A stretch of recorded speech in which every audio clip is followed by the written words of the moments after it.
আসসালামু আলাইকুম।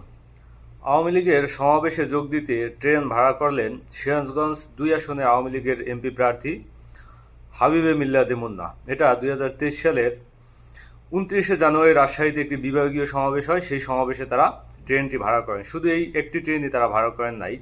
তৎকালীন সময়ের তথ্য প্রতিমন্ত্রী তিনি রেলমন্ত্রীকে ফোন দিয়ে আরও ৮টি বিশেষ ট্রেনের ব্যবস্থা করেন ওই সমাবেশে যোগ দেওয়ার জন্য। তো এই যে সমাবেশের জন্য ট্রেন ভাড়া করা, এটা কিন্তু নিয়মিত বা আগেও হয়ে আসছে, এমন না যে জামাতি এই প্রথম ভাড়া করছে। কিন্তু আগে কে কত টাকায় ভাড়া করছে বা এই যে দুইটা নিউজে কত টাকায় ভাড়া করছে এরকমের টাকার অঙ্কটা স্পষ্ট না। কিন্তু এবার জামাত ইসলাম যে ট্রেনগুলা 4টি ট্রেন আপনারা জানেন যে এই সমাবেশকে কেন্দ্র করে তারা ভাড়া করছে, এবং 4টি ট্রেনকে তারা এই ভাড়া করার ক্ষেত্রে তাদের ৩২ লক্ষ টাকা ব্যয় হয়েছে।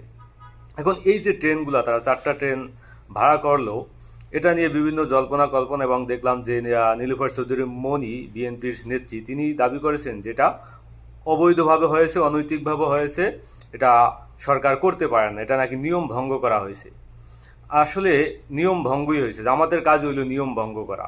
কারণ আপনারা দেখেছেন যে আগেকার সময়ে যেসব আপনার সমাবেশ হয় ঢাকা কেন্দ্রিক, এসব সমাবেশে বিভিন্ন দলের নেতাকর্মীরা যে আসে, তারা কিভাবে আসে? ট্রেনে করেই তো আসে। তারা 5 জনের টিকিট কাটে, 10 জনে আসে, এভাবেই আসে, এবং এভাবেই রাষ্ট্রের টাকা কিন্তু তছরূপ হয়। কিন্তু এবার নিয়ম ভঙ্গ করেছে জামাত, যে তারা ইতিহাস সৃষ্টি করেছে যে রাষ্ট্রের ট্রেন চাইলে তুমি টিকিট না কেটে উঠে আসবা বা উঠে চলে আসবা, সমাবেশে যোগ দেবা, এই নিয়ম চলবে না। এখন তোমাকে অফিসিয়ালি ট্রেন ভাড়া করতে হবে, রেল মন্ত্রণালয়ের কাছ থেকে ট্রেন ভাড়া করে সেই ট্রেন নিয়েই তোমাকে সমাবেশে যোগ যোগ দিতে হবে।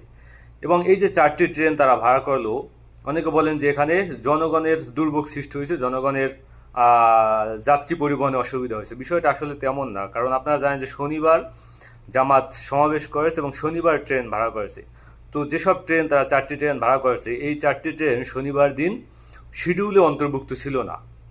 অন্যান্য ট্রেনগুলো শিডিউল অন্তর্ভুক্ত ছিল, কিন্তু এই 4টি ট্রেন শিডিউল অন্তর্ভুক্ত ছিল না। কারণ শনিবার দিন অফিস আদালত বন্ধ থাকে, এই জন্য এই ট্রেনগুলোও বন্ধ থাকে। সে অনুযায়ী তারা কোনো শিডিউলে যুক্ত ছিল না। তো এই শিডিউলে অন্তর্ভুক্ত না থাকার কারণে এই 4টি ট্রেনই তারা ভাড়া করেছে, এবং রেল মন্ত্রণালয় তারা ভাবছে যে এই 4টি ট্রেন তো বসে থাকবে, সে অনুযায়ী এটাকে ভাড়া দিয়ে যদি আরও 32 লক্ষ টাকা আয় করা যায়, এটা অবশ্যই রাষ্ট্রের একটা আয়। এবং এর মাধ্যমে জামাত ইসলাম একটা ইতিহাস সৃষ্টি করলো, যে তারা চোখে আঙুল দিয়ে দেখিয়ে দিল যে রাষ্ট্রের ট্রেনকে ব্যবহার করে তারপর ভাড়া না দিয়ে টিকিট না কেটে তারপর সমাবেশে যোগ দেওয়া, এটা অনৈতিক। নৈতিকভাবে রাষ্ট্রীয় কোনো ট্রেন ব্যবহার করলে, রাষ্ট্রীয় কোনো বাস